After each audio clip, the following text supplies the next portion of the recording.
এই যে বান্ধবী, পোড়া বেগুনের ভর্তা খাওয়া হয়েছে কখনো? না খেলে অবশ্যই আজকে বাসায় ট্রাই করবেন। তো দেখুন, ফার্স্টে আমি বেগুনটা একটু ফোটা করে নিয়েছি। তারপর বেগুনের গায়ে আমি তেল ব্রাশ করে নিলাম। এবার একটা খুন্তির ভিতরে আমি ঢুকিয়ে নিয়েছি। এবার আমি এটাকে পুরবো। তো দেখতেই পাচ্ছেন আমি কীভাবে পুরি। আমার কিন্তু মাটির চুলা নাই, আমি গ্যাসের চুলায় পুড়ে নিয়েছি। এপিট ওপিট ভালো করে পুড়ে নিতে হবে বেগুনটা। তারপর আমি শুকনো মরিচে পুড়ে নিলাম। বেগুনের খোসা ছাড়ানো পালা। দেখুন ঠিক এইভাবে বেগুনের খোসাটা আমি ছাড়িয়ে নেব। তেল ব্রাশ করলে কি হয়, বেগুনের খোসাটা খুব সহজে উঠে যায়। এবার দিয়ে দিলাম আমার সে পুরা মরিচ, দিয়ে দিলাম পেঁয়াজ কুচি, ধনিয়া পাতা কুচি, স্বাদ মতো লবণ।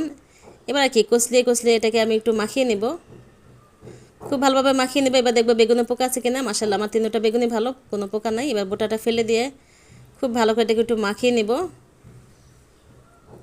তো যখন এই বেগুনটা ভর্তা করে খাই না, ঠিক ছোটোবেলায় ফিরে যায়। আমার মাছ আছে কিন্তু সবসময় বেগুন পুড়ে ভর্তা করতো, কখনো ভেজে করতো না। তো দেখুন মাশাআল্লাহ সরষের তেল দিয়ে দিলাম, আমার ভর্তা রেডি।